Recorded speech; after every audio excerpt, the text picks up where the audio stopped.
¿No? ¿Todo bien? De momento es la asignatura más difícil, diría, ¿eh? La tuya. ¿La mía? Sí, de las que hemos hecho, Ah, sí, ¿eh? no, no, ya verás que poco a poco todo deja de ser difícil. Hostia. Bien, bueno, o sea, entiendo entonces que vais bien con el examen del miércoles, ¿no? Sí, no. Sí, es relativamente sencillo. Neoliberalismo y estas cosas más Vale. sencillas. Vale, mira, os dejo aquí mi correo porque es que a veces por defecto, no sé por qué, aparece otro correo que es el de profesor.universidadview, entonces si me escribís al otro correo no voy a recibir nada. Entonces os dejo ya este aquí porque por si, bueno, por si tenéis que consultar algo, que me escribís en este, ¿vale? Porque el otro, y como os digo, no leo nada. Bueno, pues si os parece, vamos allá. Bien, estuvimos el otro día hablando un poco de, ¿no?, la relación entre los nuevos medios y el teatro, ¿no? O sea, hoy entraremos dentro, dentro de lo que es el diálogo con los museos. Berta, ¿qué dices? Perdón. Sí, voy. Vale. Sí, es este de aquí, ¿vale? Sí, o sea, como comentaba, creo que por defecto aparece otro correo mío, entonces tenéis que, si queréis escribirme, escribidme en este, ¿vale? Bien, como os decía, en la clase anterior estuvimos viendo un poco este diálogo entre teatro y nuevos medios. Hoy veremos un poco la relación que tienen con los museos, ¿no? Un poco recuperando todo lo que salían, ¿no?, en el debate que vimos la primera sesión, un poco las oportunidades, los desafíos, ¿no? Yo creo que los museos es uno de los lugares, ¿no?, donde esta ruptura con la tradición, sobre todo por este espíritu de conservación que han tenido históricamente, pues es más difícil, ¿no? Entonces, antes de entrar propiamente en nuestro siglo, a nuestra era, digamos, quería hablaros de dos precursores. Uno de ellos es André Malraux. André Malraux quizás lo ubicáis, ¿no?, dentro de la parte más política, ¿no? Porque Malraux fue ministro de Cultura durante el gobierno de Gaulle hasta finales de los 60, ¿no? Pues 68 fue cuando terminó el mandato de Gaulle. Entonces, bueno, su tarea como ministro fue muy importante, ¿no?, para difundir la cultura francesa, digamos, fuera de Francia, ¿no?, y exportarla al mundo. Entonces, él en 1947, previamente su tarea como político, escribió un libro, un ensayo titulado El Museo Imaginario.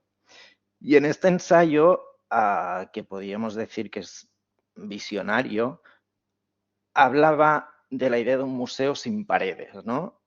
De un museo donde, de alguna forma, cada espectador creaba su propia colección de obras, ¿no? A todo esto, por supuesto, era gracias a la fotografía. De alguna forma, él vio en la fotografía a la oportunidad, ¿no?, mediante pues, los catálogos, los libros, las revistas de exposiciones, poder ver a las piezas, ¿no?, de los museos desde cualquier parte del mundo, ¿no? Entonces, bueno, la fotografía se convertía de alguna forma en un instrumento de documentación cultural que acercaba las obras a los individuos, ¿no?, trascendiendo pues, el tiempo, la distancia y, por supuesto, facilitando el acceso, ¿no? Dice: hoy un estudiante dispone de la reproducción en colores de la mayor parte de las obras maestras, descubre una cantidad de pinturas secundarias, las artes arcaicas, las esculturas india, china y precolombina de las primeras épocas, una parte del arte bizantino, los frescos románicos y ciertas artes primitivas y populares. Bien, a Malraux, digamos que él no estaba tan preocupado como Benjamin, ¿no? Como vimos, por la destrucción del aura, ¿no? De la obra de arte, porque para Malraux la fotografía vendría a ser una forma de ver también el arte, ¿no? Entonces, un poco las características que él nos da sobre este museo imaginario son las siguientes, ¿no? Él nos dice como que la obra se desvincula del espacio, ¿no? En el que había sido expuesto y puede estar en más de un lugar.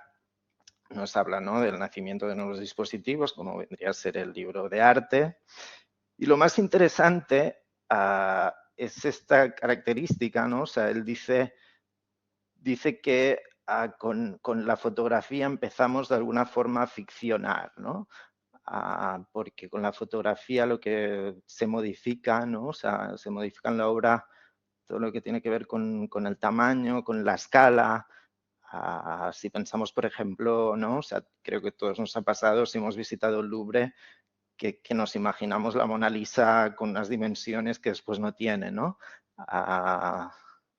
Pero sobre todo nos habla del caso de la escultura, ¿no? Porque en la escultura se complejiza todo un poco, ¿no? O sea, en la escultura es muy importante el encuadre, ¿no? O sea, es muy importante el ángulo, es muy importante la iluminación cuando se saca la foto y por lo tanto en la escultura que es fotografiada, ¿no? De alguna forma la obra es reinterpretada por el fotógrafo y después por el espectador, ¿no? Porque el espectador después se imaginará el original a partir de esta fotografía. Entonces él, de alguna forma, viene a decir, ¿no?, como que la obra termina cobrando como un nuevo significado, ¿no? Y esto es lo que es un poco contrario a Benjamin porque de alguna forma él no nos habla de una destrucción del aura, sino de este nuevo lugar expositivo y cómo este nuevo lugar expositivo lo que hace es ganar a nuevas relaciones de significado, ¿no? Bien, otro precursor es Aby Warburg. Aby Warburg hizo un proyecto monumental, ¿no? Desde 1924 hasta el 29.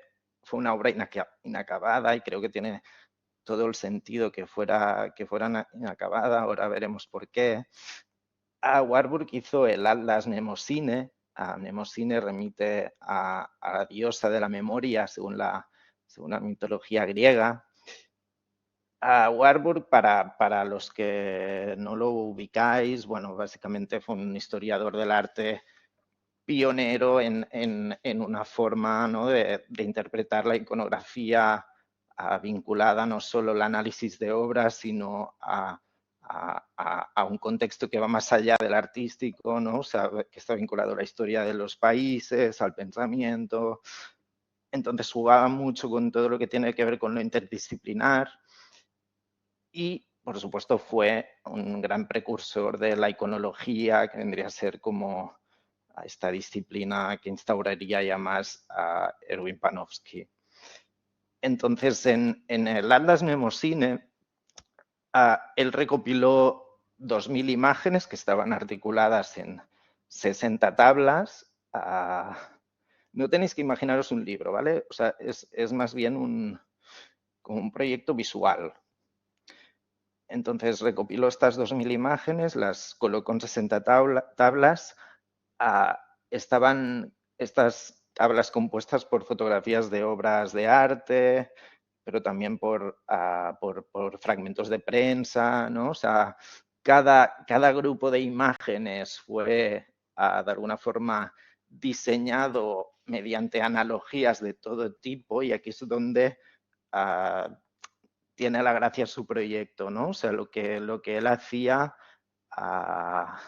digamos, era crear correspondencias entre símbolos, imágenes, que eran correspondencias que se cruzan en espacios y tiempos distintos, ¿no? O sea, por ejemplo, pone en relación imágenes de elementos grecorromanos con elementos que tienen que ver con cultura oriental, ¿no? Por ejemplo.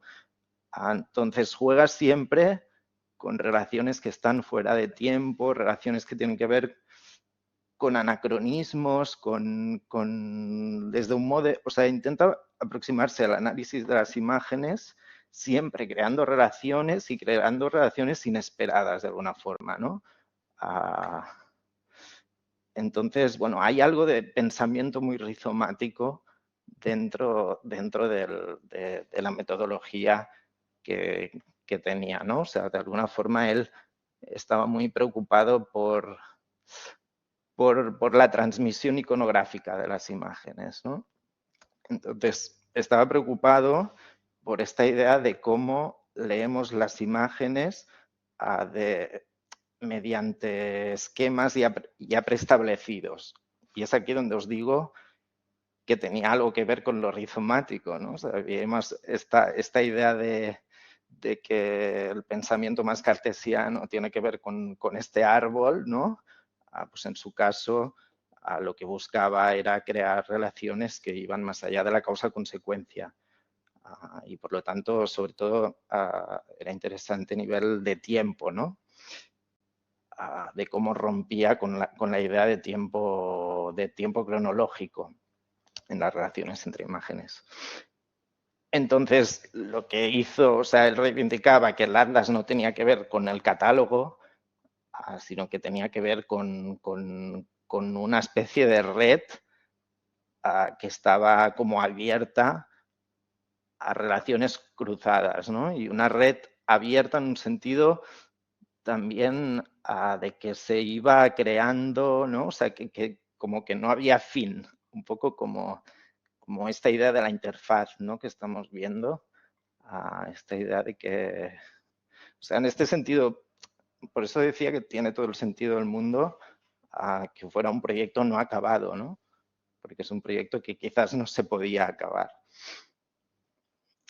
Bien, y aquí teníais algunas imágenes para que veáis un poco, ¿no? O sea, estos son unas especies de láminas, de paneles, donde él hacía pues toda su investigación, ¿no?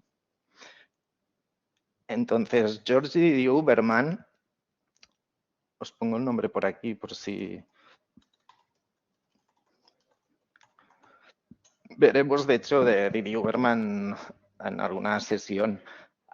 Os hablaré un poco de algún libro suyo. O sea, él tiene un libro que es este aquí, Ante el tiempo, que os recomiendo mucho. O sea, Didi Uberman se dedicó sobre todo a reivindicar, ¿no?, la figura de Warburg para de alguna forma pensar cómo tenemos que aproximarnos a las imágenes, cómo tenemos que leerlas. Y en este libro, en Ante el tiempo, Didi Uberman se pregunta sobre cómo se leen las obras de arte por su marco, digamos, temporal, ¿no? Y cómo de alguna forma esto no nos ha permitido ver desde otros lugares, ¿no? Entonces él toma a Warburg como guía, pero más allá de este libro, Didi Uberman comisarió una exposición sobre Warburg en el Museo Reina Sofía, en colaboración con el Museo de Arte Moderno de Hamburgo, y él mismo lo explica de esta forma. Os pongo un pequeño fragmento donde presenta la exposición.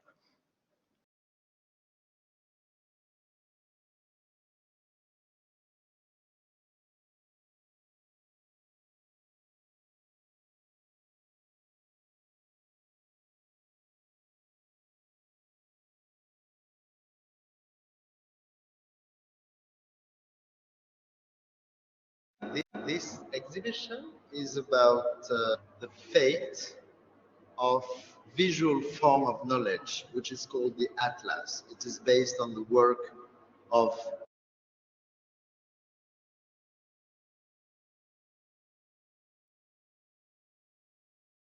This exhibition is about the fate of visual form of knowledge, which is called the Atlas. It is based on the work of Aby Warburg, a German art historian and theoretician.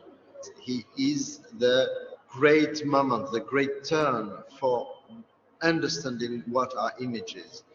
This exhibition is about the proximity between this work of knowledge and the work of many artists of the 20th and 21st century dealing with this form of atlas in which we can recognize a history of human imagination. Generally, if you exhibit an archive, you don't see nothing.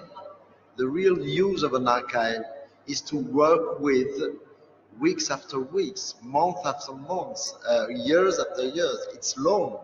However, an atlas is a synoptic presentation of differences. You see one thing and a very different thing close to this. And the aim of an atlas is to make you understand the link, which is not a link of similarity, but a secret link between two different things. And so the atlas is a more visual tool than any archive, of course. Atlas is a work of montage in which different times come together. It's a shock. And so it's not only a question of hanging beautiful things on the wall, it's about the working process, which is sometimes, very often, a work on the table. I play on the words in French, tableau and table. And when you have a table, you have two different objects, or three.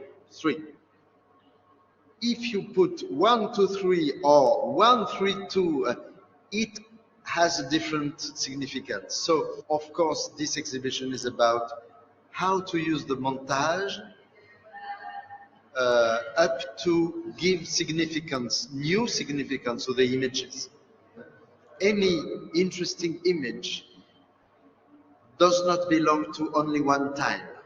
Any interesting image is a confrontation, a coexistence of different times. Making the history of art through atlases is the contrary of making a history of art as a narrative. Warburg was considered by everybody in art history as a kind of ancestor. But what is the use of ancestors? You can say an ancestor is just past. I think if you read again,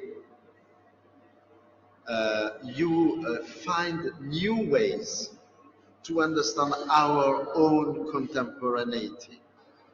I think Warburg was impoverished, and we must today read again Warburg to discover this richness.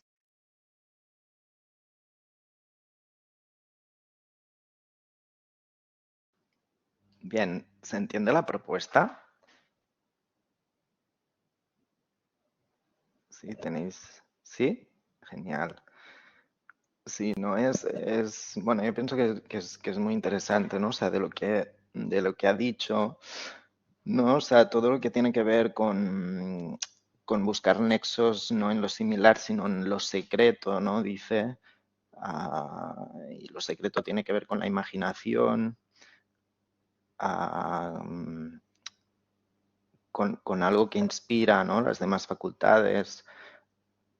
Y todo esto que tiene que ver con, ¿no? También nos habla de cualquier imagen interesante, dice que es una confrontación de tiempos distintos, ¿no? O sea, esta idea de trazar la historia del arte a través del atlas es lo opuesto a trazarlo como una narrativa, ¿no? O sea, una narrativa, por supuesto, aquí se está refiriendo a una lógica directa de la causa-consecuencia, ¿no? O sea, cómo desde la relación podemos leer las imágenes de otra forma.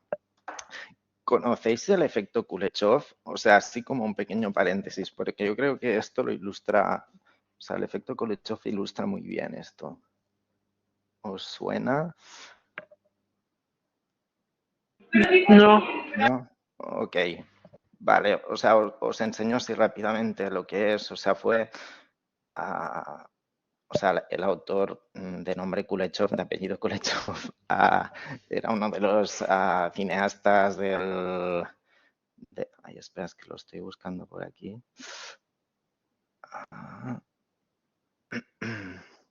Vale, aquí está.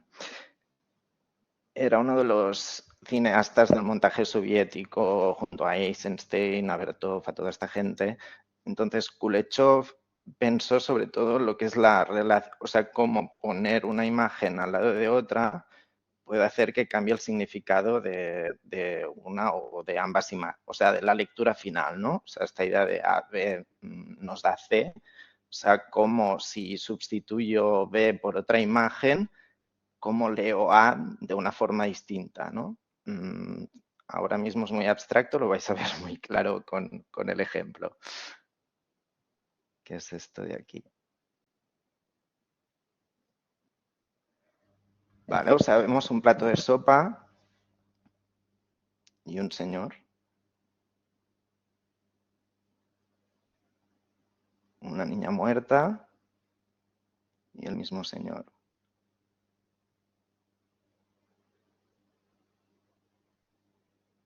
Una mujer tumbada y el mismo señor.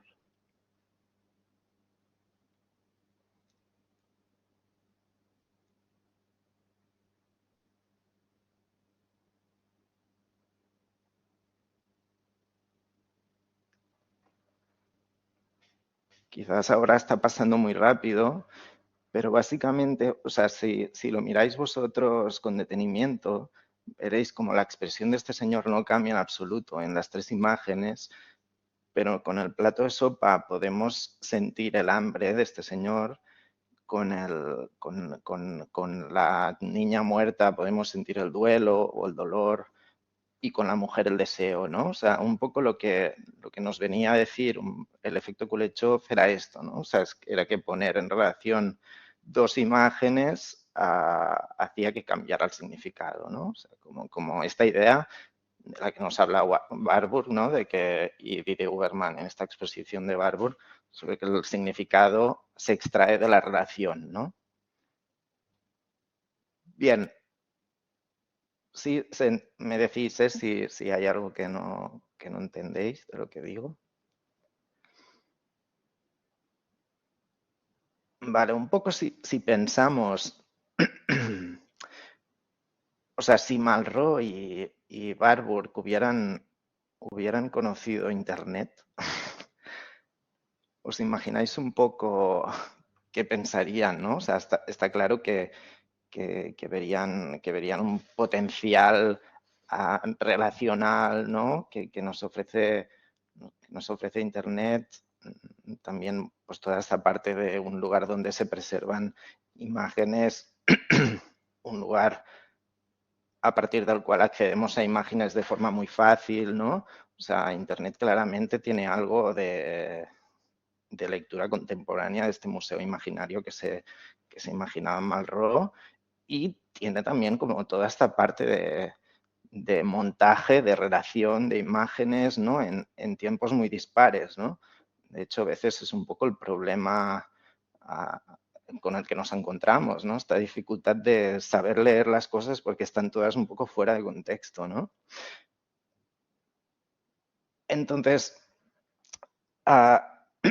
básicamente los museos con Internet llegan a nuestras casas sin la necesidad de ir, ¿no? Pero preguntemos ahora qué hacen los museos, ¿no? En este contexto, porque es verdad que muchos museos sabemos que han digitalizado su archivo, ¿no? Para dar un mayor acceso a sus colecciones. Os voy a hacer un poco, vamos a pasar por distintos museos. Este es el Rijksmuseum de Ámsterdam, que fue uno de los pioneros en la digitalización, ¿no? Es un museo histórico que tiene Frangélicos, tiene Rembrandts, Vermeers, tiene toda una colección así clásica, ¿no? de la pintura holandesa del siglo XV. Y entonces fue un momento que aprovechó para cerrar instalaciones, para renovar el edificio, que empezaron a digitalizar, ¿no? Y en esta digitalización pensar un poco a cómo traer el museo desde casa, ¿no? Entonces, ellos, por ejemplo, tienen exposiciones que son totalmente digitales. A ver, es que tengo muchas pestañas abiertas. Esta de aquí. Tienen esto, ¿no? O sea, tienen exposiciones que son totalmente online, ¿no? Tienen esta de un fotógrafo holandés, por ejemplo. Os pongo así para que veáis cómo nos guían a través de esta exposición. Ein Jahr zestig verliet ik Maria At the end Austria. of the 60s, I left Maria Austria, my teacher in Amsterdam. I'd learned a lot from her. I wanted to become a photographer in my own right in Rotterdam, where I lived and still live.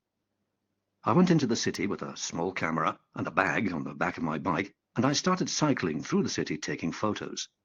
There were quite a few newspapers in Rotterdam at the time.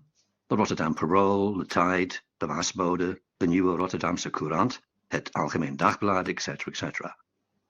I enthusiastically printed out my self-made photos I had developed in my darkroom and deposited them in their letterboxes every night in the hope they would use them. Before I became officially employed by the Nieuwe Rotterdamse Courant, later the NRC, I got an assignment from the Saturday supplement to photograph football fans. There was an article about them. That was very revolutionary in those days, and they decided that I had to go to a game in November, the famous classic, Feyenoord versus Ajax. It's still played every year. So I went to the Feyenoord Stadium, where I wandered around. The most important thing was the supporters.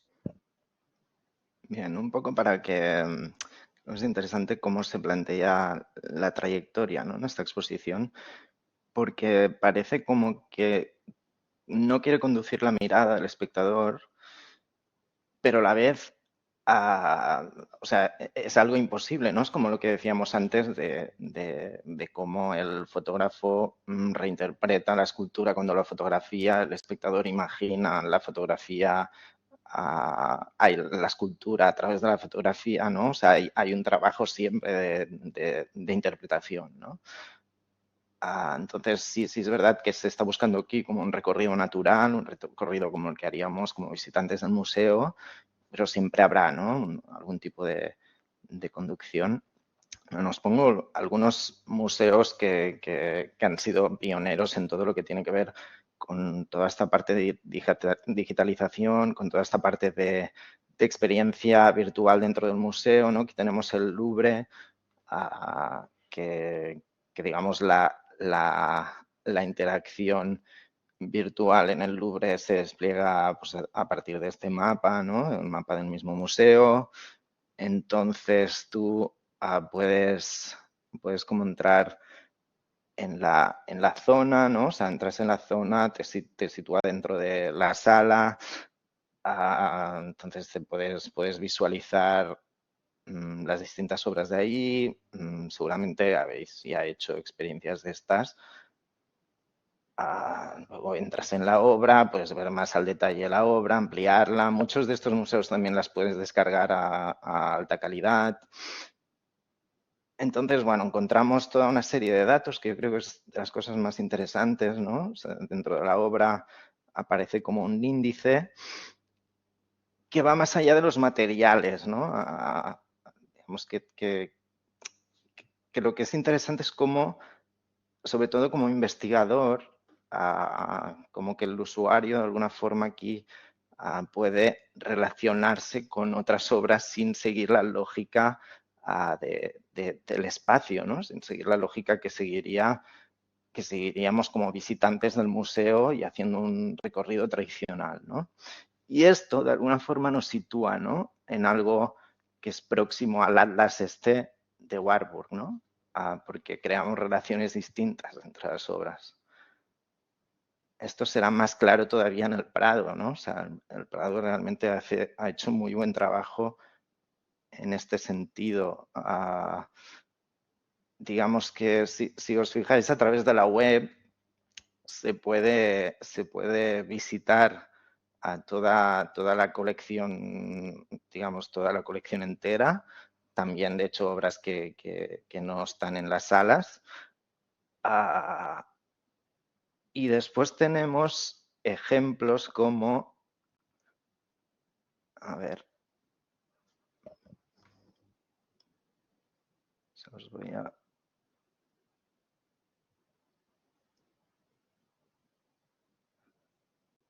O sea, por ejemplo, si cuando entramos en la obra, o sea, más allá de que se puede, yo ahora mismo no sé cómo lo veis vosotros, pero la calidad es increíble. Pero más allá de la obra, luego hay como toda una parte multimedia, ¿no? O sea, de piezas, de conferencias relacionadas con la obra, y más allá pues, de esto, evidentemente, pues de la ficha técnica, bibliografía, inscripciones, exposiciones que se han hecho vinculadas con esta obra o con otras obras del Bosco en este caso. Y después tiene una parte muy interesante que es esta de aquí, que es la línea del tiempo, ¿no? O sea, tú entras en la obra, puedes acceder a la línea del tiempo y aquí ves cómo, por ejemplo, Las Meninas, dónde está situada en relación con otras obras, pero también con el contexto histórico, ¿no? Entonces, bueno, o sea, son este tipo de experiencias que es obvio que en el museo quizás no se pueden llevar a término, pero sí lo puedes hacer desde casa, ¿no? Y después está un apartado que se llama Explora la colección, que aquí tenemos algo muy interesante también, como os decía antes, a nivel de investigación, ¿no? O sea, si os fijáis en la parte izquierda hay todo esto que tiene que ver con época, escuela, materia, soporte, ¿no? Y incluso iconografía. Por ejemplo, si vamos a objetos, ¿no? Pues alimentos, ¿no? O sea, obras en las que aparecen alimentos. Entonces, bueno, creo que esto, además con la inteligencia artificial, seguro que facilitará mucho este trabajo. Y bueno, en fin, que creo que hay como todo un trabajo bastante interesante aquí.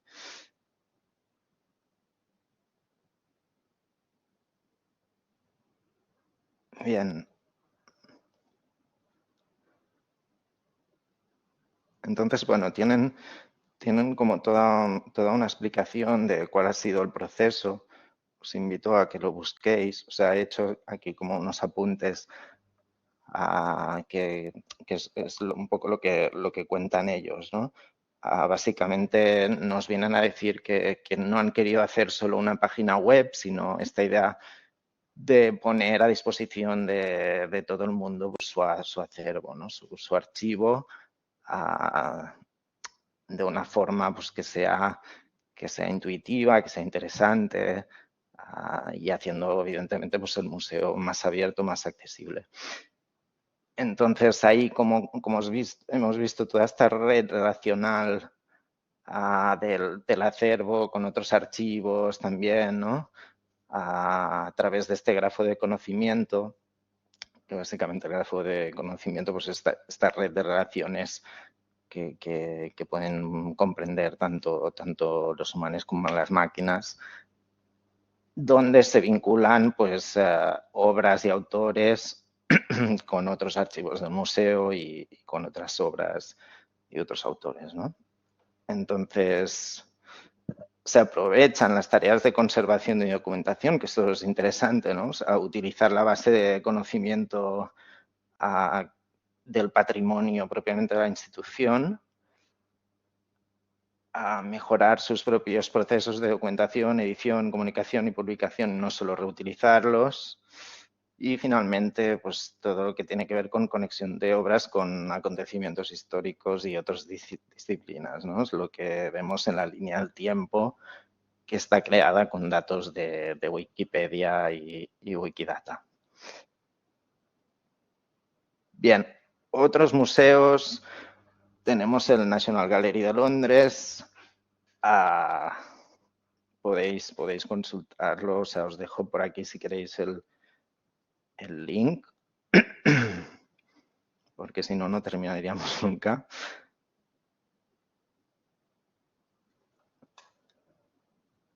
Pero bueno, o sea, si entráis veréis que se pueden seguir tours virtuales de muy distintos tipos. Hay, por ejemplo, estas capturas son del tour que propone el mismo director del centro. Entonces, bueno, es como utilizando en este caso la tecnología de Google Arts, que de hecho es uno de los ejemplos más populares, ¿no? O sea, el Google Arts and Culture es esta plataforma que cuenta con más de 200 instituciones de arte en muchos países, ¿no? Y básicamente los museos son los que eligen el contenido que quieren incluir en el programa, ¿no? Entonces Google lo que hace es agregar contenido, pero no desempeña una tarea propiamente de curaduría, ¿no? En el Google Arts están desde esto el National Gallery, el Tate, el MoMA, el Reina Sofía, el Thyssen de Madrid. Bien. Y después, bueno, o sea, cada vez más a lo que se busca no es tanto, obviamente, generar una experiencia como que el usuario tenga una experiencia, ¿no?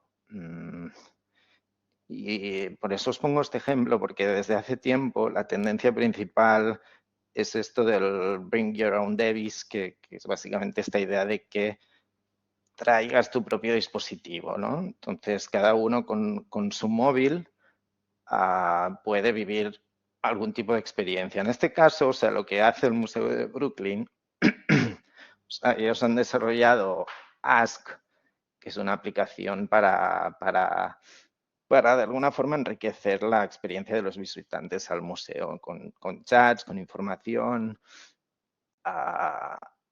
y pueden acceder, pues mientras el visitante mientras está en el museo, pues puede acceder a esta aplicación.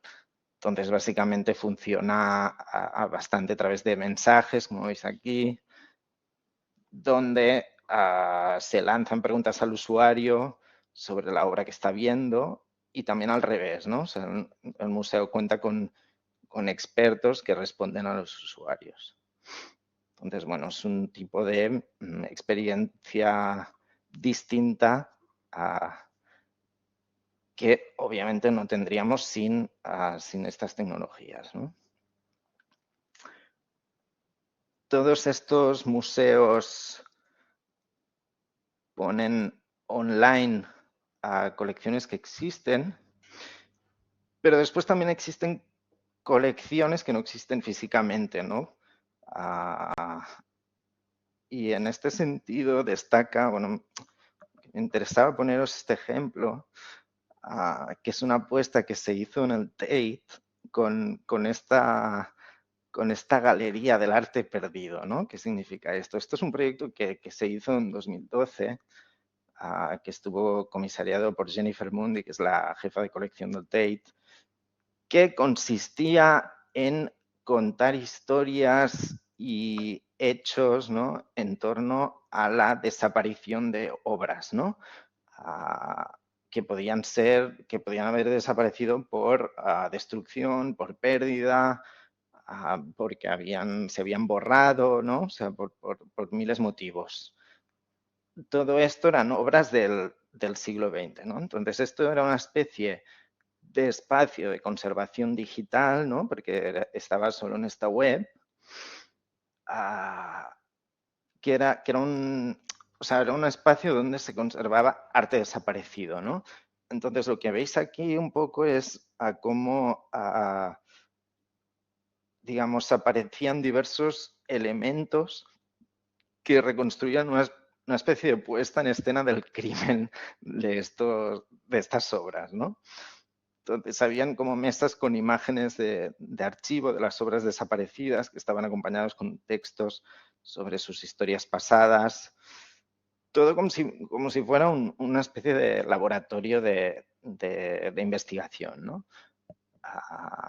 Entonces, bueno, lo interesante también es que el proyecto este ya tenía como la intención de que la galería tenía que desaparecer después de un año. Si la buscáis no vais a encontrar nada. O sea, hay estas capturas, pero el proyecto como tal ya no existe, ¿no? O sea, tenía todo el sentido también un poco que fuera así, ¿no? Que la misma galería también desapareciera. Entonces, bueno, o sea, yo creo que este proyecto es interesante porque pone en cuestión tanto el trabajo del conservador como esta imposibilidad de conservar un arte que ya no existe, ¿no? Y sí, no sé, a la vez yo creo que nos habla bastante de la fisicidad del museo versus lo efímero de la red, que esto cuando entremos un poco en NetArt, ¿no? O sea, el arte de la web tiene esta cosa efímera, ¿no? Por el cambio constante de soporte, ¿no? Bueno, entonces, un poco todo este recorrido que hemos hecho nos lleva a una conclusión, ¿no? que básicamente es que los museos están replanteando constantemente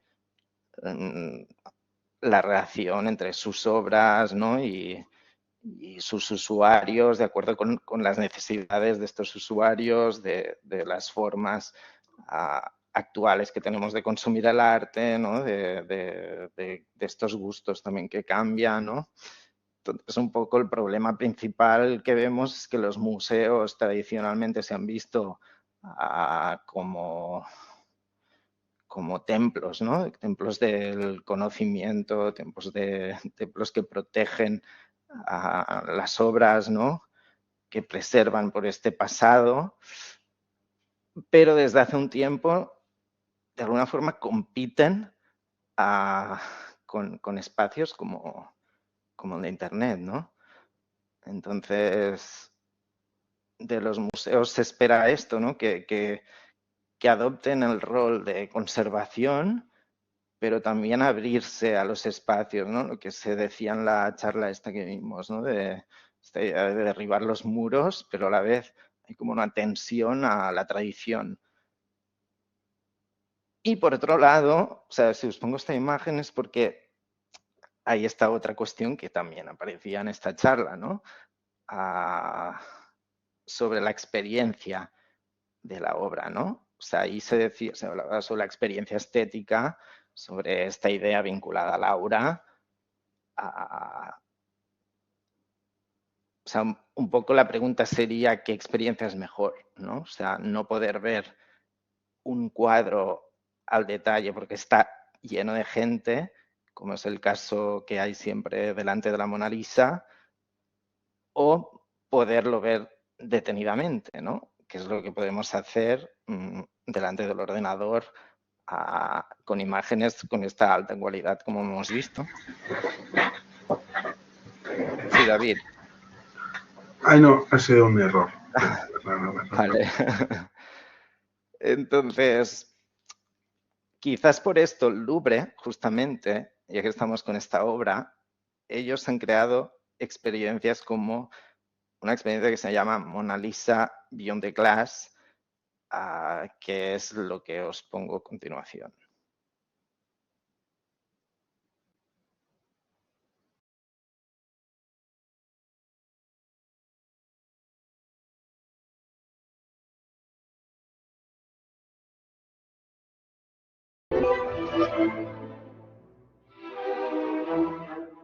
Mona Lisa Behind the Glass offers visitors to go inside the painting, not only to look at it from outside, but to try to be within the universe of the painting.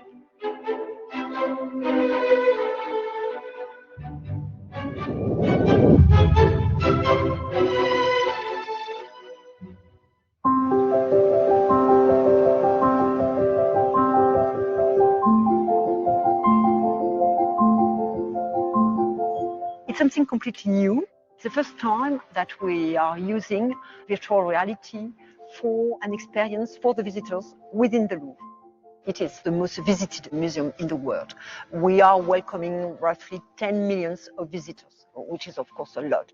Everybody wants to see the painting, but because of the crowd, you have the average of 30 seconds stand in front of the paintings because there are too many people. It's very important that we are able to address both people who are coming here and people who are not coming here, but who are interested in the Louvre. They said we need to find a way to get closer to the painting and what Da Vinci wanted to express. And the VR experience sounds to be the best way to do it. We were really happy to work with HTC and MEC to create this meeting between our curators, experts of Leonardo, and VR experts. It took us a gigantic amount of work to separate the myth from the truth, and we discovered the techniques that were used. We wanted to explain the story behind that painting. The composition and the way Da Vinci did it was a revolution at this, because he created a new way of painting people. Mona Lisa is both a masterwork, but it's also an image that is very easy to understand. She's a woman, but still she's not a movie star, and she's behaving very properly, so it's quite easy to get along with her. Bring Mona Lisa to life was a real challenge because we only know her face. Should we represent her as a painting? Should we represent her as the living woman? We had the chance to go to the Louvre and be alone with Mona Lisa. We can really focus our attention on every detail. But we can't really see every detail because you have an old varnish, the glass in front of her, with all the deep scientific analysis they gave us. We have infrared, we have X-ray, we have special reflectography. One of the most challenging parts was to model the face because her expression is extremely subtle. We worked with a 3D modeler specialist. We did 1,000 back and forth to find the good expression.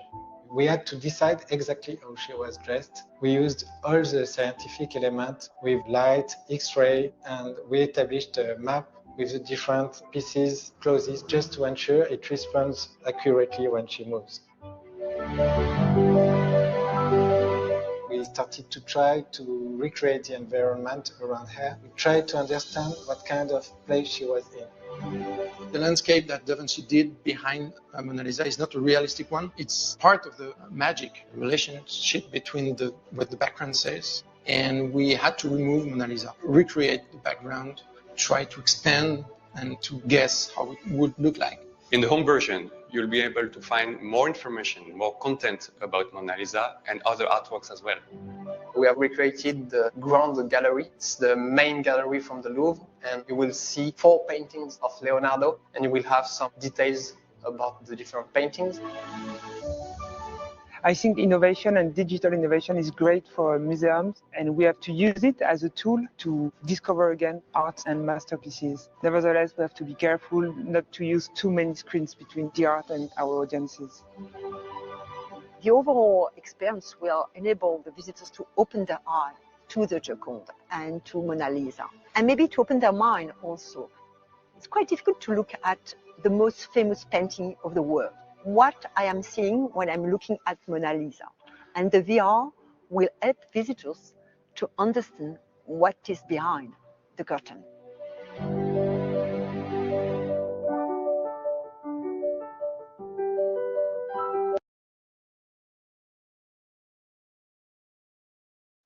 Bien, me gustaría saber un poco qué opinión tenéis de este tipo de experiencias.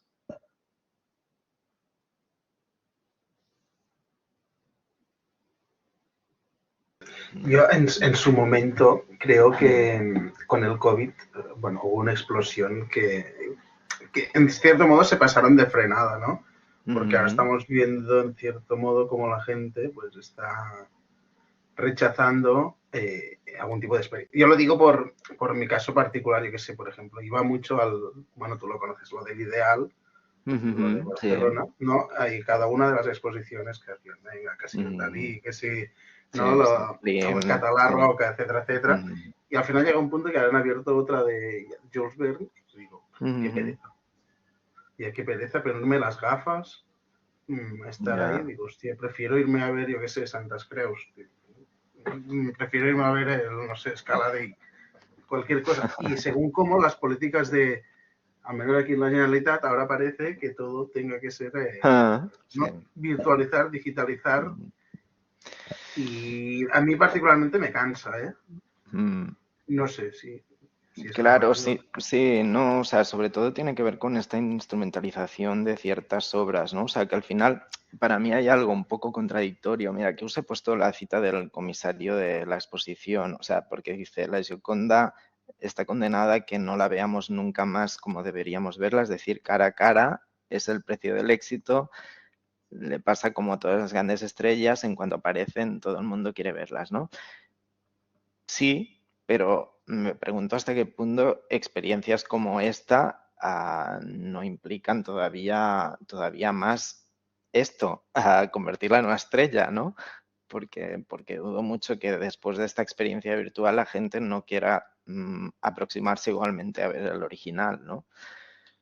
Entonces, pero en el caso de la Mona Lisa, claro, ver el original también es pasar por como unas colas, todo un proceso que no es muy agradable, ¿no? Sí, bueno, sí.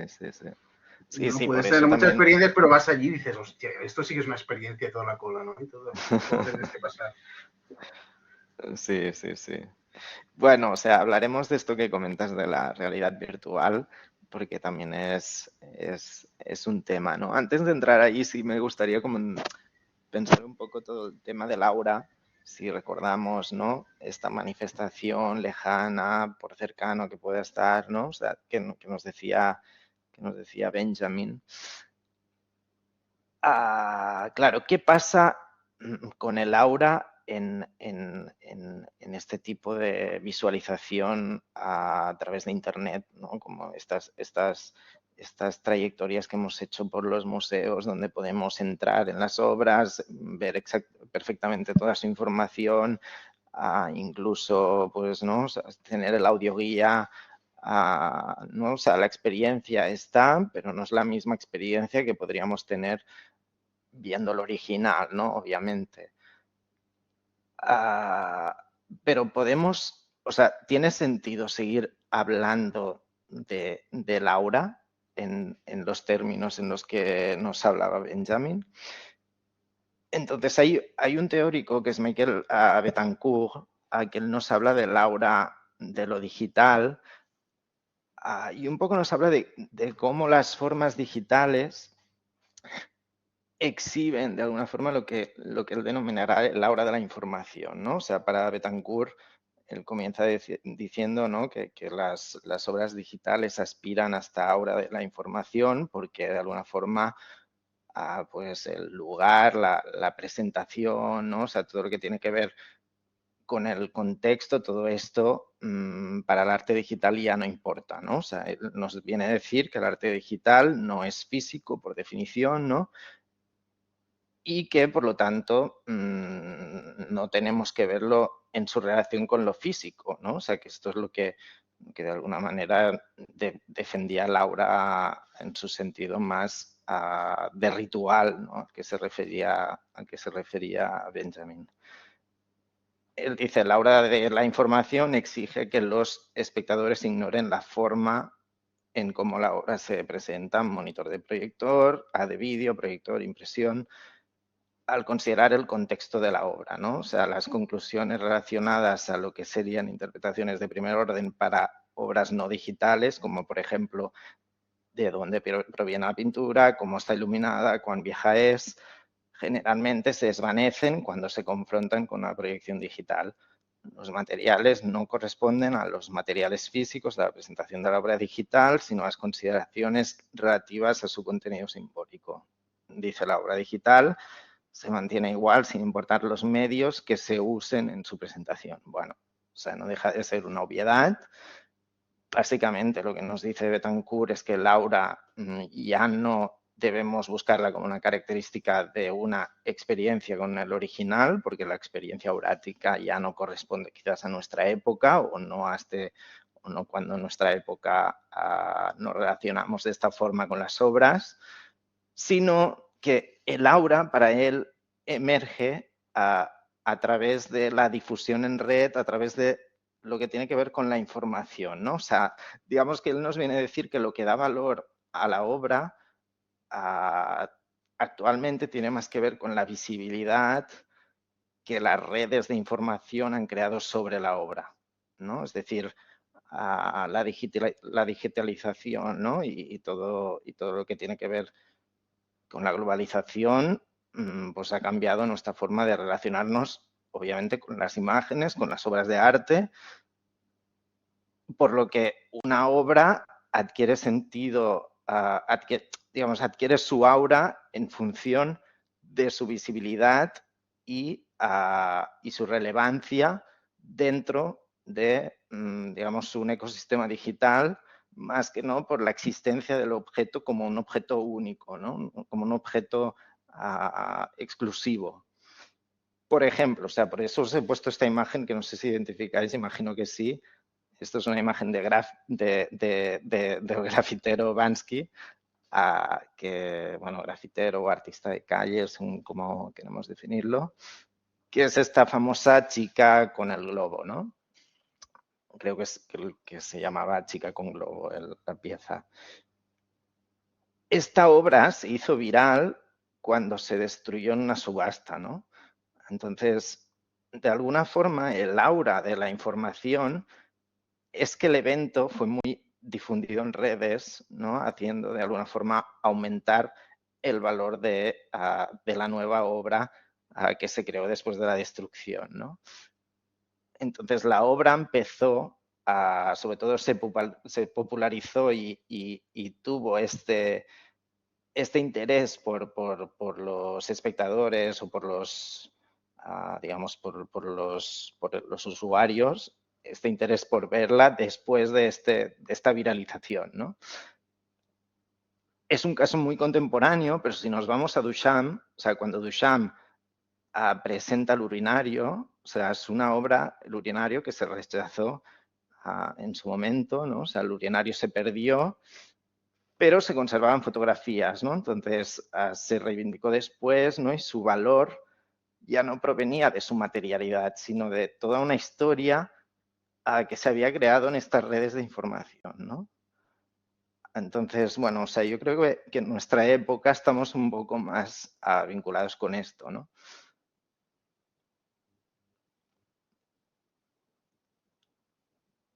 Bien. La forma un poco, ¿no? O sea, hemos visto la forma seguimos con Duchamp, como la forma de la interfaz. Exacto, sí, sí, sí, lo mismo exactamente, Laura, sí. Sí, sí, o sea, fue después de comerse el plátano, ¿no? Que todo esto se viralizó, ¿no? O sea, que tomó como importancia la obra. Esto que os decía, ¿no? O sea, la forma interfaz se manifiesta en la forma de exposición también de arte en los museos, ¿no?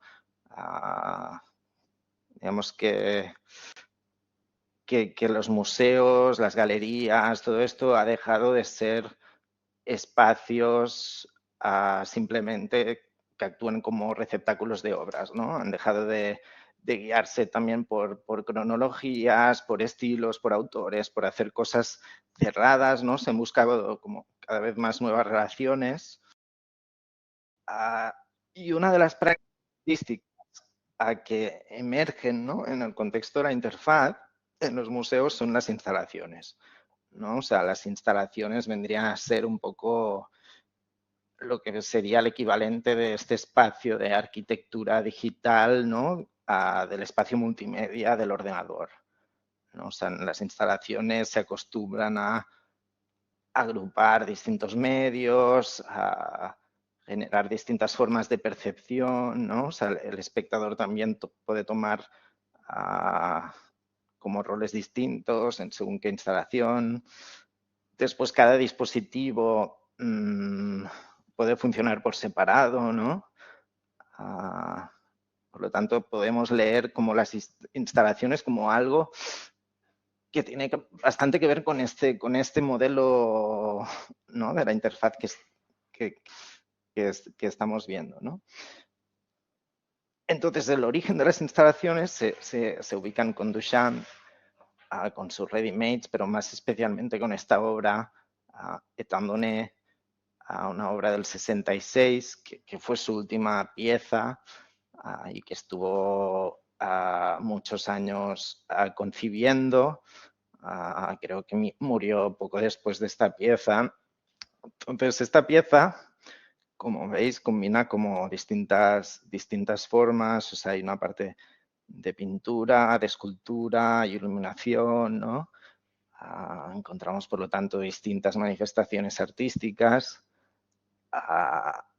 Y lo interesante es que la obra, o sea, veis en la primera imagen, la obra solo se puede ver a través de una mirilla de la puerta, ¿no? También, obviamente, tenemos opción de verla desde dentro, ver, ¿no?, sus elementos por separado, pero de alguna forma lo que quería Duchamp era convertir al espectador en como una parte esencial de la obra, ¿no? O sea, como que su mirada fuera decisiva para leer la obra, ¿no? Porque como de alguna forma digamos que por sí misma la obra no tiene la imagen global, sino es porque el espectador no la ve de una forma determinada, que es a través de esta mirilla, ¿no? A través de esta mirilla vemos la imagen de este cuerpo, de esta mujer, detrás tenemos la pintura, ¿no? Esta mujer vendría a ser la parte que está hecha con escultura, bueno, creo que se percibe en la tercera imagen. Bien, o sea, esto se sitúa, o sea, se ubica como la primera instalación. Las instalaciones se desarrollaron sobre todo, ¿no? O sea, toman importancia, digamos, en los 70s. Os voy a poner como así unos ejemplos que me parecen, que son ejemplos variados y que me parecen interesantes. Por ejemplo, tenemos esta pieza de Leo Tisica, que fue un artista de Río de Janeiro. O sea, él hizo, o sea, trabajó mucho el color, formas geométricas, ¿no? Y esta idea de que tenían, bueno, que terminaron haciendo muchos instaladores como de utilizar las formas cada vez más grandes, ¿no? O sea, como desprendiéndose de la pintura en su caso, como saliendo cada vez más del cuadro, ¿no? Entonces, en el 67 hace esta instalación, que es una instalación que marcará su carrera posterior. Esta instalación se llamaba Tropicalia y de alguna forma lo que hizo fue pues una lectura crítica de este paraíso que siempre con el que se había identificado su país, ¿no? Entonces, bueno, la obra reflexiona, o sea, más allá de esta necesidad que tenía el artista de salirse del cuadro, hay esta idea de la realidad de las favelas de su país pues con el crecimiento de la ciudad, ¿no? Vemos como hay toda esta parte que encontramos en muchas instalaciones experiencial, lo que convida al espectador, observador, a que entre, a que participe de la obra, ¿no? Tenemos aquí el caso de Nam June Paik, que es un nombre que vimos el otro día, ¿no? Porque pertenecía al movimiento Fluxus, junto con Alan Capro, ¿no? Vimos John Cage, toda esta gente. Que él se interesó por las instalaciones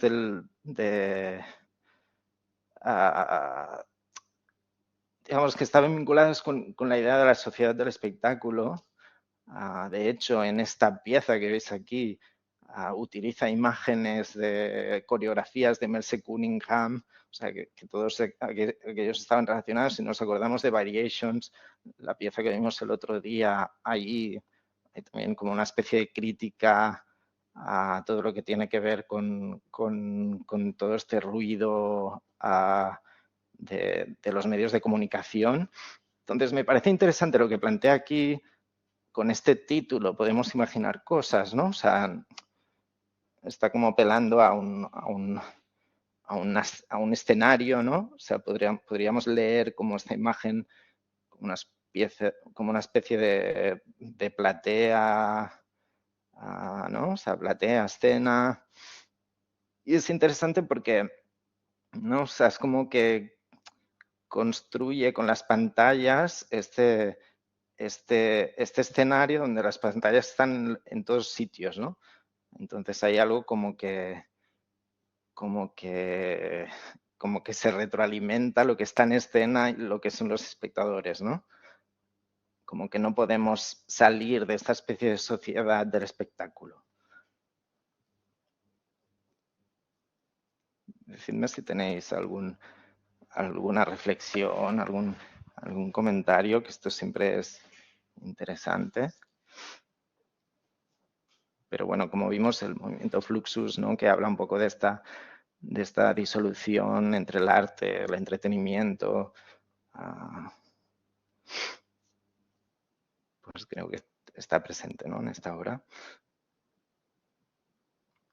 Un poco también vinculado a la sociedad del espectáculo tenemos a Bruce Nauman, que es uno de los pioneros en las instalaciones, un americano que además también fue bastante pionero en todo lo que tiene que ver con el multimedia, ¿no? Trabaja pues desde también la performance, la escultura, al vídeo. Entonces, en el 1970 hace esta pieza, Live Tape Video Corridor, que es esta imagen que tenéis a la izquierda, que os voy a poner un vídeo.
Vale, o sea, la instalación consiste en un pasillo estrecho, como veis, ¿no?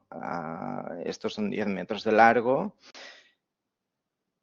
El visitante pasa por aquí, ¿no? Entonces, en este pasillo hay un sistema de vigilancia que está conectado a los monitores que hay al final del pasillo, ¿no? Entonces, cuando las personas se acercan a las pantallas, pueden reconocer la vigilancia a la que les ha sometido la experiencia.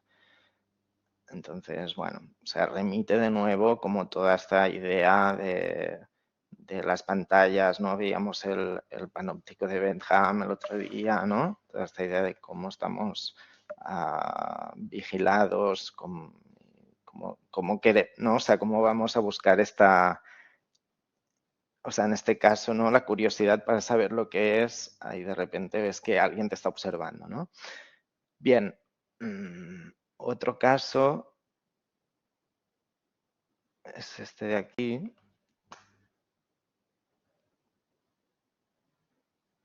Este carrusel.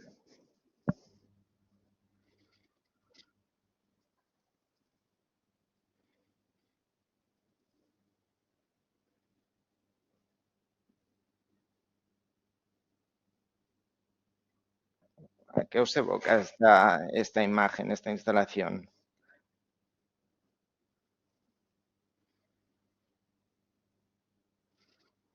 Esta es una pieza que hizo en 1980.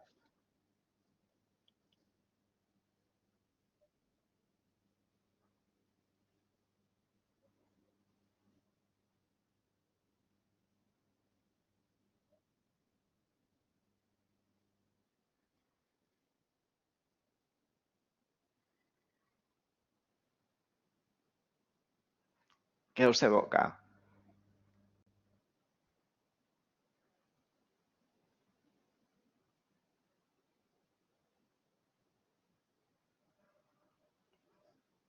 ¿No, nadie?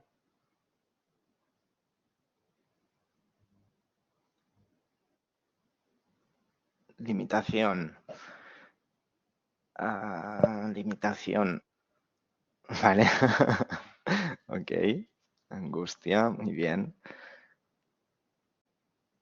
Sí, o sea, os fijáis, son animales sobre vigilancia. Vale. Sí, está conectado con esto. O sea, si os fijáis, son figuras de animales, ¿no? Que evocan, ¿no? O sea, esta imagen forma parte de nuestro imaginario, ¿no? Esta rueda, esto lo hemos visto algunas veces, especialmente de niños, ¿no? Es un carrusel, pero el carrusel, digamos que lo ubicamos dentro de una escena inocente y esto no tiene nada de inocente, ¿no? O sea, tiene algo más bien perturbador, ¿no? O sea, esto, por supuesto, puede remitir al maltrato animal, pero también como decías, esta idea de control, ¿no? Vinculada a la repetición, también a lo mecánico. Yo creo que hay algo vinculado a la alienación, ¿no? O sea, a cómo operan nuestros cuerpos en nuestro día a día, a cómo de alguna forma el cuerpo se convierte en objeto, ¿no?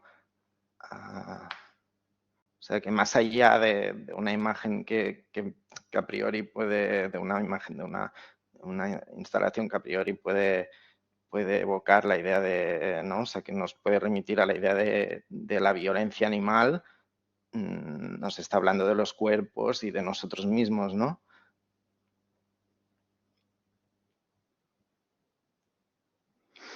Bien, más casos, como os decía, os pongo casos así dispares, pero pues de personas influyentes como el caso de Dan Flavin, que o sea, no titulaba la mayoría de sus obras y hacía este tipo de instalaciones. Fue uno de los pioneros en el uso de luces fluorescentes como materia propiamente artística, ¿no? De hecho, bueno, a finales de los 60 se expuso su primera muestra de instalaciones en la Galería Nacional de Canadá y concebía un poco sus obras como esculturas, como pinturas, ¿no? Pero para mí hay algo muy interesante en cómo poco a poco, cada vez más se funden con el espacio, ¿no? O sea, si os fijáis en esta pieza, por ejemplo, es como si formara parte de la propia arquitectura del edificio, ¿no? O sea, cada vez hace como figuras ya no solo más grandes, sino que toman como una nueva dimensión. Y esta cosa estábamos viendo, de mezcla de formas artísticas, ¿no? En su caso hay como un traspaso ¿no? de cómo pues unos fluorescentes se pueden convertir en esculturas y terminan siendo arquitecturas, ¿no? De alguna forma. Un caso muy distinto, mexicano, de Elena Escobedo, que básicamente trabaja sobre todo en relación con el espacio y todo lo que tiene que ver con con las relaciones entre la naturaleza y lo plástico. No sé si hay algún mexicano aquí. Hay una escultura suya en la UNAM que se llama Coatl, que viene del náhuatl, no sé lo que significa, pero bueno, es una escultura bastante interesante que está ahí en el campus. Y hizo también instalaciones, ¿no? Y las instalaciones tienen algo que ver con lo que decíamos el otro día de Johnson Rhodes, de esta idea de instalaciones que nos remiten a algo habitable, pero a la vez son como inhabitables, ¿no? Este ejemplo que tenéis aquí, o sea, ella siempre, digamos, que vincula mucho lo que hace con la política, entonces habla mucho de la crisis medioambiental. En este caso, pues es esta pieza que es La muerte de la ciudad. Vemos como hay como toda una acumulación de desechos, ¿no? Remite bastante como a esta idea de la suciedad que en las ciudades, todo lo que tiene que ver con la contaminación, ¿no? Con los desechos. Como os decía, hay toda esta parte política en su obra. Aquí Los mojados, fuera de sus últimas instalaciones, vemos aquí como son cuerpos que están andando en línea recta y que Helen vincula con los migrantes, ¿no? Migrantes que viven como zombies, ¿no? Como, no sé, nos remite como los fantasmas, todos visten iguales, ¿no? O sea, esta cosa de nuevo de la alienación de la que hablábamos, ¿no? Son sujetos además sin rostro, por lo tanto, sujetos sin identidad, ¿no? Que esto está vinculado pues al hecho de no tener papeles, ¿no? O sea, como los papeles construyen identidades. Bueno, o sea, es para poneros un ejemplo distinto, así, grosso modo, o sea, los rasgos generales de las instalaciones. Como decíamos, las instalaciones sobre todo digamos que afloran a partir de los 70s, introducen elementos no artísticos, como veíamos en el caso de Dan Flavin, ¿no? O sea, los fluorescentes, o en el caso que acabamos de ver de Escobedo, ¿no? Bolsas de basura, escobas, la relación con el espacio, es decir, esta cosa de que no se trata de crear un objeto para que sea expuesto, sino pensar el objeto a partir del espacio, ¿no? O sea, empieza a tomar importancia esto, o sea, esta relación, esta idea de instalar la obra en un espacio, ¿no? Después está la expansión física de los objetos. Vemos, ¿no? Como gran parte de los instaladores que tienden como a esta expansión, ¿no? O sea, en convertir a su obra en una especie de arquitectura, ¿no? La vinculación con la era digital, es decir, muchos, ¿no? O sea, como veíamos en el caso de Junpei, como tiene esta idea de reflexiones sobre la sociedad del espectáculo en que vivimos. Escobedo reflexiona sobre los procesos de deshumanización, ¿no? Que tienen mucho que ver con esto. Y finalmente interés en la participación del público, ¿no? Lo hemos visto, ¿no? Hay una ruptura de la separación entre la obra y el público, entre la escena y la platea, esta idea de que invitan como al público a entrar, ¿no? A participar de la obra, a mirársela y no solo mirársela, ¿no? O sea, a pasearse por dentro.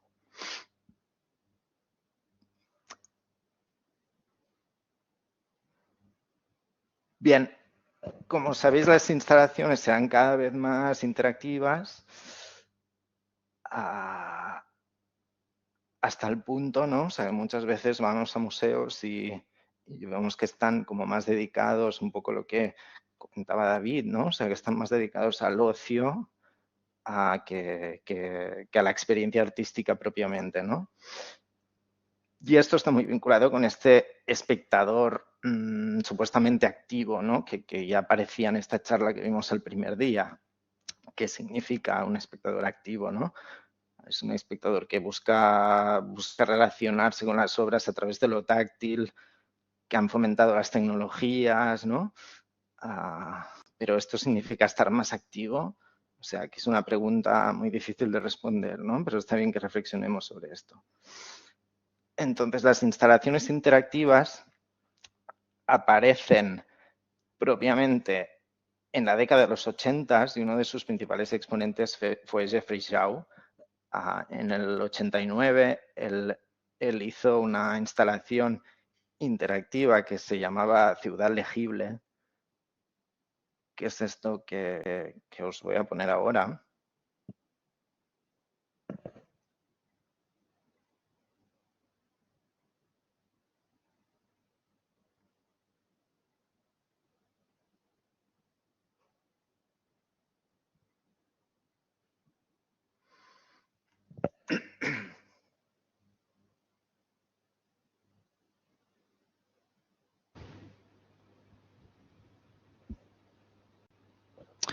The bicyclist controls his direction by turning the bicycle handle and his speed by pedaling. He may also pedal and move backwards. Bicycling through these cities of words is a journey of reading. Choosing the path one takes is a choice of certain texts and their spontaneous juxtapositions. The identity of these new cities thus becomes the conjunction of the meanings these words generate as one travels freely around in this virtual urban space. In front of the bicycle there is a small flat monitor on which the bicyclist can see the ground plan of the actual city, and a moving dot shows his position there. A push button enables the bicyclist to instantly switch between the three cities, Manhattan, Amsterdam, and Karlsruhe. The texts in the Manhattan version are 8 separate fictional storylines in the form of monologues by, for instance, Frank Lloyd Wright, Donald Trump, a tour guide, a confidence trickster, an ambassador, and a taxi driver. Each storyline has a specific location in the city and is differently colored so that the bicyclist can follow the path of a particular narration. In the Amsterdam version, the area represented is the old inner city as far as its 19th century boundary. In this version, all the letters are exactly scaled so that they have the same proportions and location as the actual buildings which they replace. This results in a transformed representation of the real architectural contours and features of this city. The letter colors match the brick and stone tones of the real buildings. The texts are factual and are derived from archive documents which record actual events in Amsterdam from the 15th to the 19th centuries. These texts are located in those areas of Amsterdam to which they refer. Also, the original vocabulary and spelling found in those old texts is respected.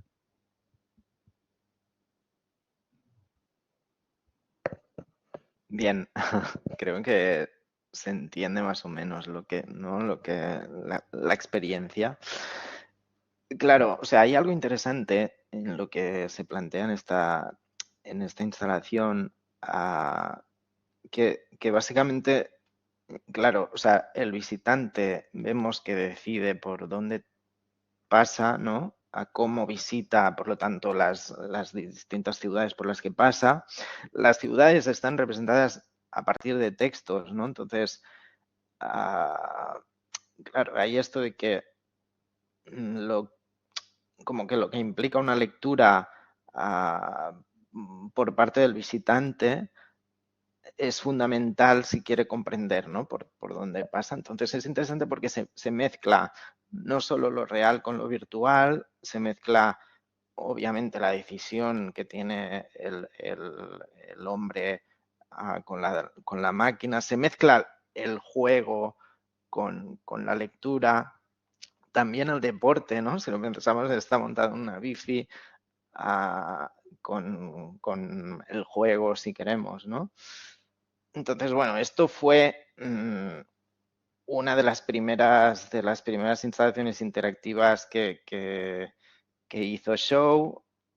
Tenemos más que quizás son más el tipo de instalaciones interactivas a los que estamos acostumbrados, como es esta de aquí. Esta instalación se llama The Golden Cow, la vaca de oro, que es este objeto que veis aquí, que es un objeto que propiamente físicamente no existe.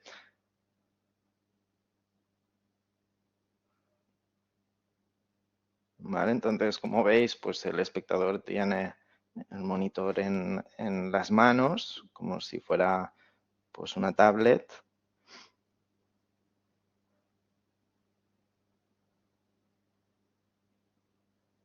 Y, o sea, se dedica, ¿no? O sea, si veis todos estos visitantes, lo que hacen es como a darle la vuelta, ¿no? Intentar ver el animal por todos lados, ¿no? O sea, como buscar todas las perspectivas distintas. Y claro, y hay algo interesante porque ahí, ¿no? Todos ellos se acercan, ¿no? O sea, es como que quieren entrar en el animal, ¿no? Pero nunca conseguimos entrar en el animal, ¿no? O sea, solo vemos siempre lo externo. Y digamos que en esta aproximación hay algo interesante, porque al final es una imagen que no tiene materia propiamente, ¿no? Bien, también como documento de verlo hoy en día creo que es interesante porque vemos una fascinación que seguramente hoy en día pues no tenemos con este tipo de experiencias. Entonces aquí hay algo que es importante, que tenemos que saber diferenciar, y es la diferencia entre realidad virtual y realidad aumentada, ¿no? ¿Alguien quiere decir un poco dónde cree que está la diferencia entre la realidad virtual y la realidad aumentada?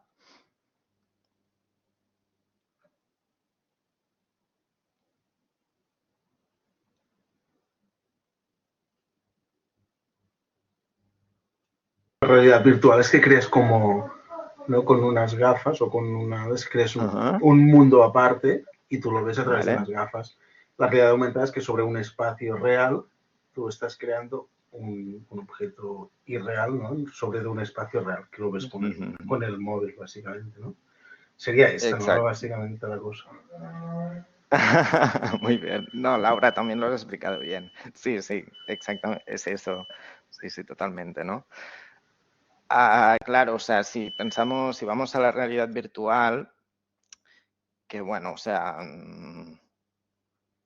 para opiniones cada uno, ¿no? O sea, que quizás, bueno, ahora veremos, os pongo unos ejemplos y que cada uno os traiga sus conclusiones, ¿no?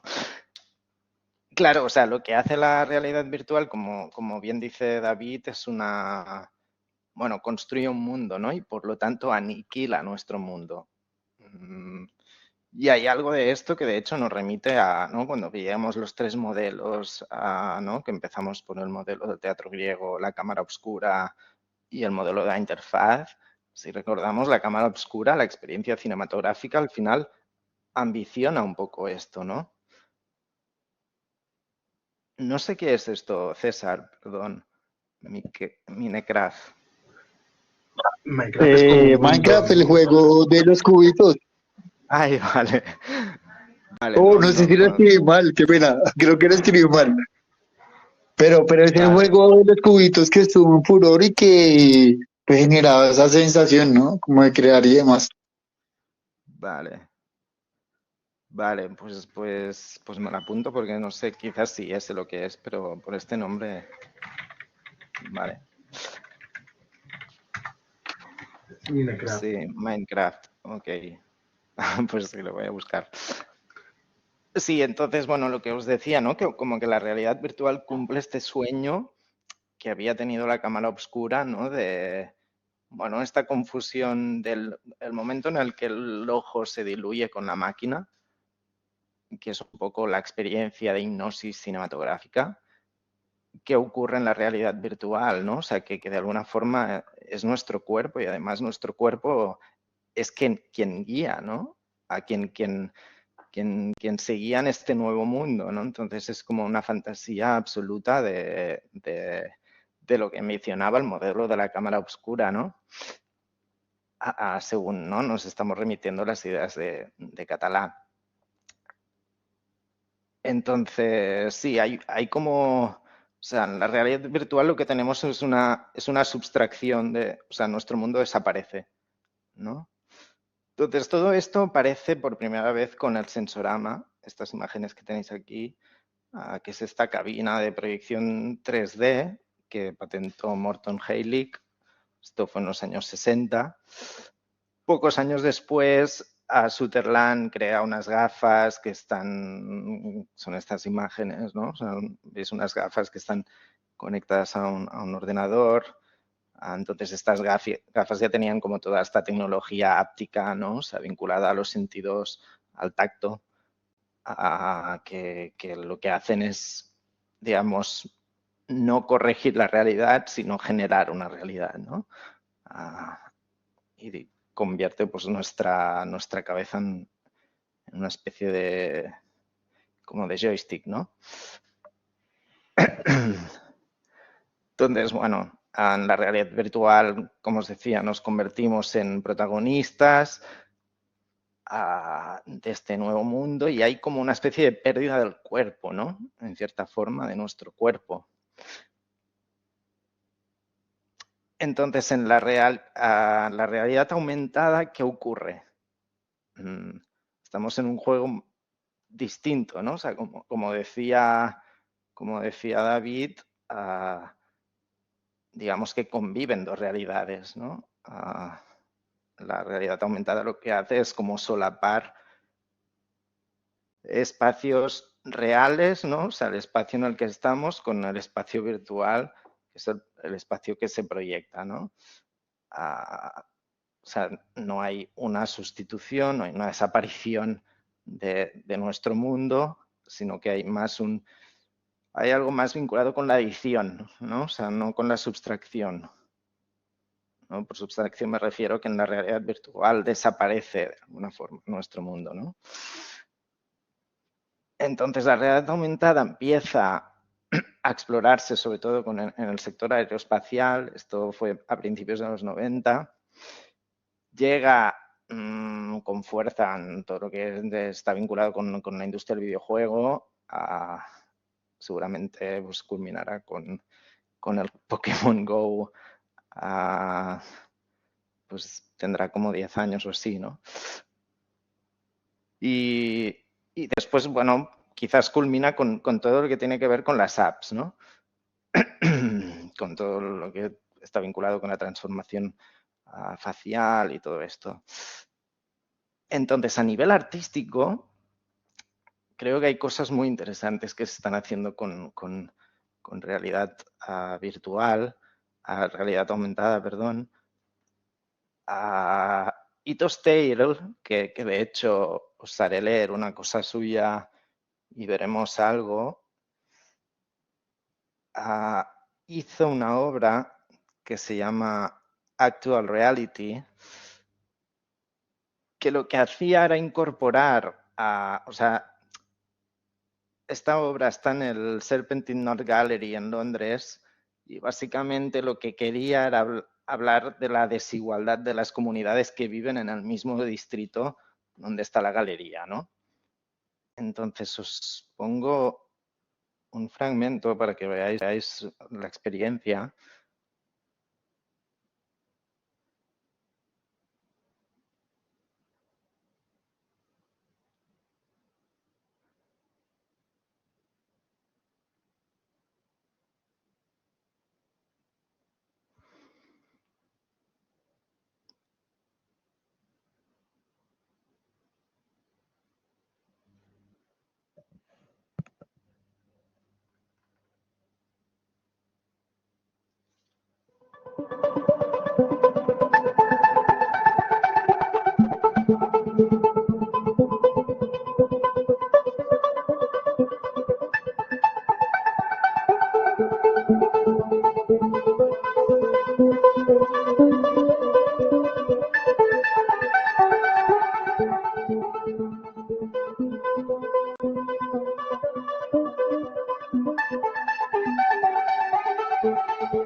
Bien, o sea, un poco es esta idea de hablar, ¿no?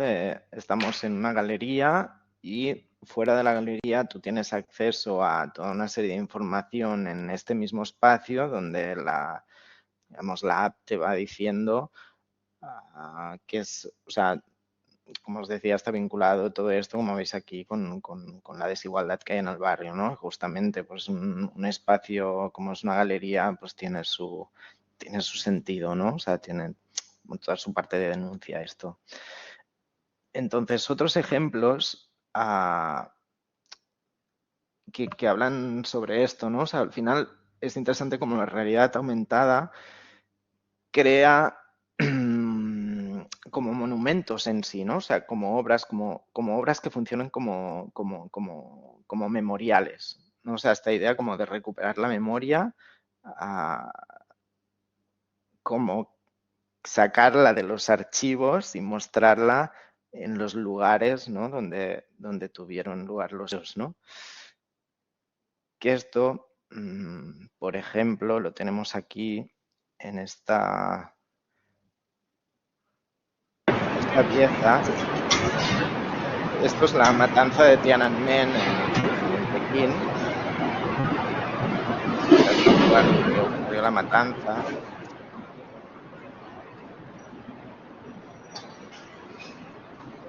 Y donde vemos, ¿no? O sea, se nos trata una reproducción de recuerdo, ¿no? O sea, se nos está diciendo aquí es donde ocurrió esto. O sea, más casos como este. Tenemos este de aquí, por ejemplo. Que esto, o sea, esta pieza se llama Border Memorial, que es básicamente dedicada a todos los muertos que han intentado, ¿no? O sea, todas esas personas que intentaron cruzar el desierto de México a Estados Unidos. Entonces, bueno, son estos homenajes, ¿no? Como vinculados a la memoria histórica.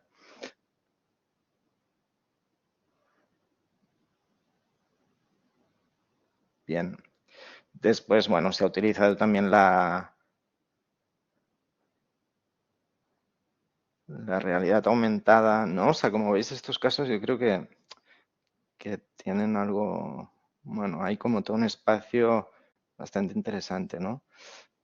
Tenemos este caso de Nathan Schaffer, que también yo creo que todos habéis visto este tipo de instalaciones de realidad aumentada, como vemos, ¿no?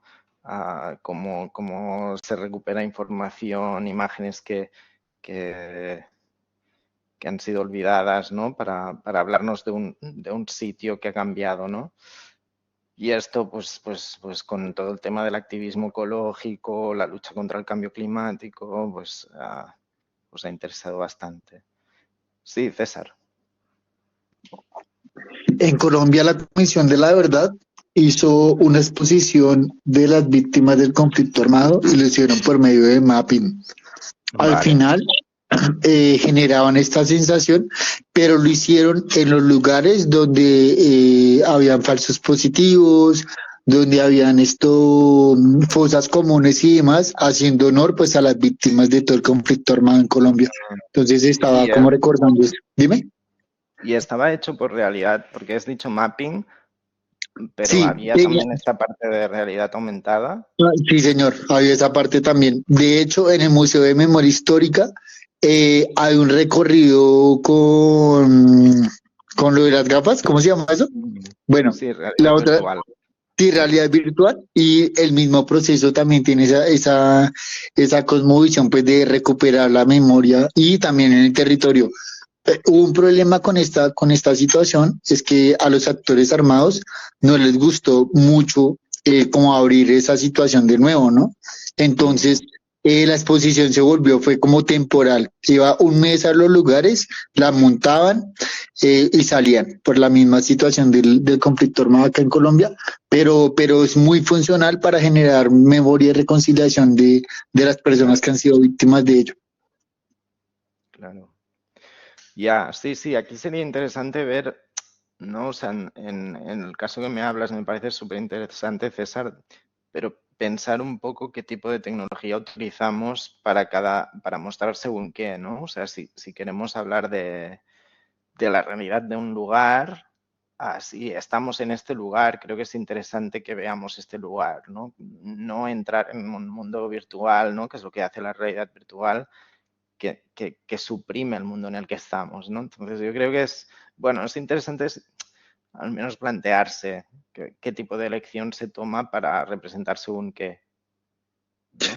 ¿Sabes qué era lo que pasaba? Que el mapping lo hicieron retomando muchas de las poblaciones que habían sido destruidas por bombas y demás, ¿sí? Entonces por eso se optó por ello. O sea, se hizo la reconstrucción de todo el espacio por medio pues de mapeo y demás, que fue una apuesta interesante. Entonces, casas de cultura, muros y demás que se habían tumbado por medio de bombas y toda esta situación, el mapping lo recreó nuevamente y pues se hizo todo el proceso de ello. Y fue más que todo por eso, pues creo que fue una muy bonita solución, pero pues despertó esa situación incómoda del conflicto y pues de los actores armados. Claro, siempre es delicado esto.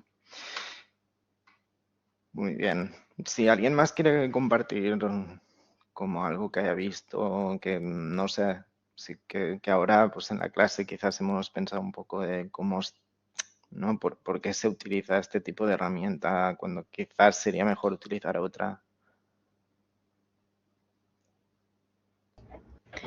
No sé, yo creo que también depende un poco de qué te está aportando la realidad aumentada o la realidad virtual que no te puede aportar otra serie de herramientas, ¿no? El problema está un poco lo que decía antes un compañero, ahora no recuerdo quién era muy bien, perdón, pero que decía esto de que nos la quieren meter la realidad virtual y la realidad aumentada, la quieren meter en todos sitios y a veces aburre un poco, porque si tampoco te aporta nada y simplemente es como para hacer más divertida una exposición, no sé, eso como que sea una mera fuente de ocio, también está bien, ¿no? Pero como también saber a lo que vamos un poco. Sí, también que no sustituya lo otro, ¿no? Exacto, Sí. porque por ejemplo a mí me ha pasado mucho con estas experiencias supuestamente inmersivas en artistas que, bueno, pagar 20 euros para que lo que hagas es proyectarme la imagen en grande, no estoy aprendiendo nada, no me estás dando nada diferencial y me estás cobrando más. O sea que hay veces que no aporta nada, pero otras veces creo que sí que puede ser interesante, como esto, como para, a mí me sirvió mucho, me pareció muy interesante en Roma, por ejemplo, cómo me ayudaba a reconstruir espacios. A mí es verdad que, por ejemplo, eso con ruinas a veces me cuesta como conectar, me cuesta imaginármelo. Pero, por ejemplo, también después hice otro tour en el que simplemente con una foto también te ayuda a imaginarte el espacio. Entonces depende un poco de la herramienta que se decida utilizar e igual lo interesante es como ir combinando, ¿no? Y no caer solamente en una cosa. También es interesante pues esto, situar en el espacio cosas que ya no están como estaban, y para eso la realidad aumentada puede ayudar mucho. Sí, sí. Y nada, me parece también muy interesante que a lo largo de toda la clase, pues como creo que cada uno podemos ir pensando en diferentes cosas que hemos ido viendo, porque al final, por ejemplo, me acuerdo con la realidad aumentada, que efectivamente ahora está como a la orden del día, que como con Pokémon Go, como has dicho antes, alcanzó como su auge, pero de Invisimals, que era un juego para la Play, que salió en 2009, y también era básicamente, pues esto, que apuntabas una tarjetita y salía un animal, y eso era como... Nada, que es como curioso que incluso yo, o sea, cómo hemos ido viendo el avance de todo esto en directo, ¿no? Sí, sí, sí. Sí, Natalie. Y yo creo que lo importante al final no es la tecnología por la tecnología, sino es la historia que escribes, que está detrás, el guión, la storytelling que dicen, ¿no? Si no hay narrativa, pues ya puede ser muy impresionante tecnológicamente, pero yo creo que no hay nada. Si no explicas una buena historia, un buen relato, no tienes nada. Sí, exacto. Sí, es que sí, lo que iba a decir era que algo que me he dado cuenta viendo lo que nos ha mostrado es que aquí en el Ecuador sí hace falta un poco más de la parte cultural en cuanto a demostraciones artísticas, porque, o sea, hay veces que sí hay, pero no, ¿cómo le pongo? O sea, no hay un lugar específico donde podríamos ver que sea más grande para ver el arte contemporáneo. O sea, tenemos un lugar, pero es muy chiquito. Es un antiguo hospital que teníamos de militar, que, que de alguna manera también entre energía de hospital militar y energía de las pinturas a veces se cruza. Entonces eso también hace que se pierda la pintura en sí, porque tuvimos una exposición, me acuerdo, de una artista japonesa que ella mostraba y ella decía que los monstruos siempre están presentes y ella hacía, y se veía en las pinturas, pero el lugar donde estaba como que no permitía que se explore más porque como era un antiguo hospital todavía había esa energía negativa de la gente que vivía, que murió ahí. Entonces esa experiencia museística se pierde al momento de que también se interfieren a otras cosas. Vale.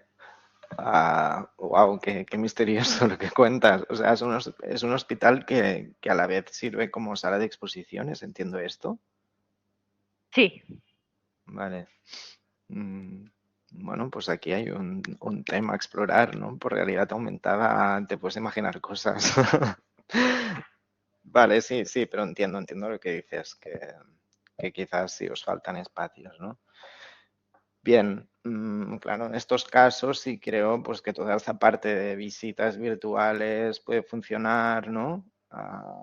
Pero bueno, o sea, como decíamos, a nivel de experiencia no es lo mismo, pero, o sea, yo creo que, o sea, quiero que os vayáis de aquí también pensando que está bien como experiencias como lo que ofrece el Prado, ¿no? O sea, que de repente proponen algo, paseos virtuales o un tipo de web o de experiencia con el acervo que es distinta a la que puedes tener de forma presencial, ¿no? O sea, que ensancha un poco la mirada hacia otros lugares. Entonces, yo creo que es interesante que todo este tipo de experiencias vayan más por aquí.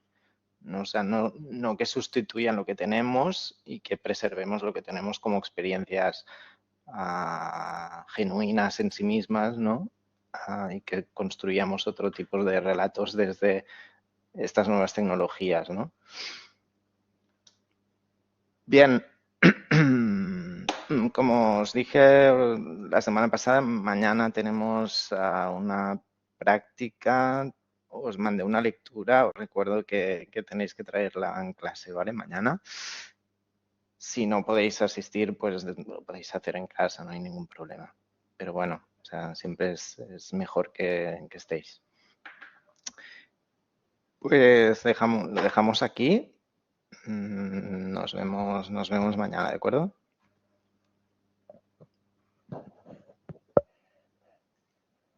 Vale. Chao. Gracias. Arnau. Sí, César. Oye, bueno, 2 minuticos. Donde yo estoy trabajando en este momento,